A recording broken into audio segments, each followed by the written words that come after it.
Shalom, shalom. I would like to read Matthew 18, Matthew 18. At that time, the taught ones came to Yahusha, saying, "Who, then, is greatest in the reign of the heavens?" And Yahusha called a little child to him, set him in their midst, and said, "Truly I say to you, unless you turn and become as little children, you shall by no means enter into the reign of heavens. Whoever then humbles himself as this little child is the greatest in the reign of the heavens. And whoever receives one little child like this in my name receives me. Whoever receives a child like this,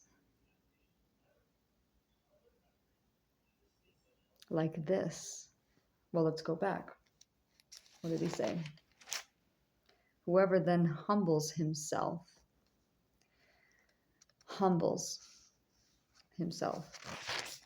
as this little child is the greatest in the reign of the heavens. And whoever receives one little child like this, a humble child, in my name, receives me. Humble. But whoever causes one of these little ones who believe in me to stumble. He's talking about his believers. He's talking about his apostles, humble apostles. It is better for him that a millstone be hung around his neck and that he be drowned in the depths of the sea. Woe to the world because of stumbling blocks, for it is necessary that stumbling blocks come. But woe to that man by whom the stumbling block comes. And if your hand or your foot causes you to stumble, cut it off and throw it away from you.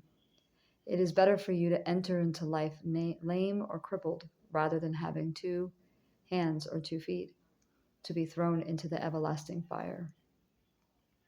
And if your eye causes you to stumble, pluck it out and throw it away from you. It is better for you to enter into life with 1 eye rather than having 2 eyes to be thrown into the fire of Gehenna. See that you do not despise one of these little ones. For I say to you that in the heavens their messengers always see the face of my Father who is in the heavens. And for the Son of Man has come to save what was lost, the lost house of Israel. What do you think? If a man has 100 sheep and one of them goes astray, would he not leave the 99 on the mountains, going to seek the one that is straying? And if he should find it, truly I say to you, he rejoices more over that sheep than over the 99 that did not go astray. He came only for the lost house. And through the apostles, the nations would come in. Thus is not the desire of your Father, who is in the heavens, that one of these little ones should be lost. And if your brother sins against you, go and convict him. This is an immediate thing, between you and him alone. If he hears you, you have gained your brother. But if he does not hear, take with you 1 or 2 more, that by the mouth of 2 or 3 witnesses every word might be established. That's also found in Deuteronomy 19:15. And if he refuses to hear them, say it to the assembly. Now it's saying to all people. And if he refuses even to hear the assembly, let him be to you like the nations and a tax collector. But truly I say to you, whatever you bind on earth shall be having been bound in heaven, and whatever you loose on earth shall having be loosened in heaven. Now, There's things that are already bound in the Torah, and there's things already loosed in the Torah. The Torah is the law of the Most High, and it's as above, so below.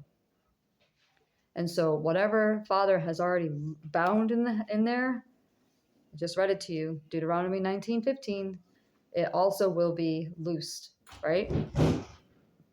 Again, I say to you that if two of you agree on earth concerning any matter that they ask, it shall be done for them by my Father in the heavens. For where 2 or 3 are gathered together in my name, here I am in their midst. Then Kepha, commonly known as Peter, came to him and said, Master, how often shall my brother sin against me and I forgive him? Up to 7 times.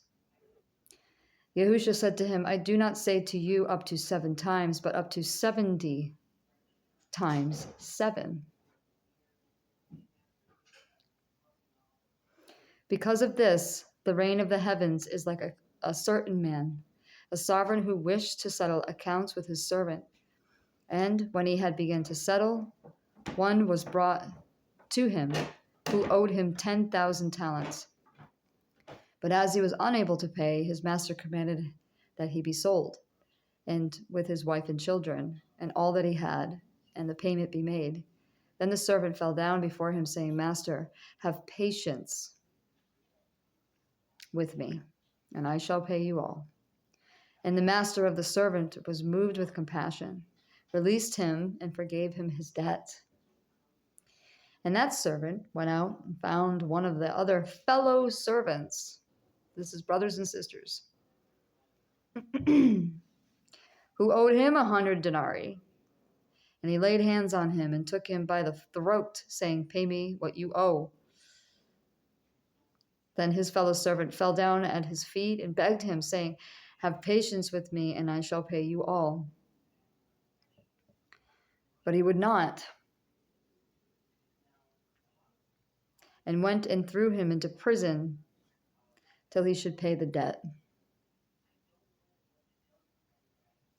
And when his fellow servants saw what he had done, they were deeply grieved and came and reported it to the master, all that had taken place. Then his master called him and said to him, Wicked servant, I forgave you all the debt, seeing you begged me. Should you not also have had compassion on your fellow servant, as I also have compassion on you? And his master was wroth and delivered him into the torturers until he should pay all that was due to him. So also my heavenly Father shall do to you if each of you from his heart does not forgive his brother his trespass. Shalom, shalom.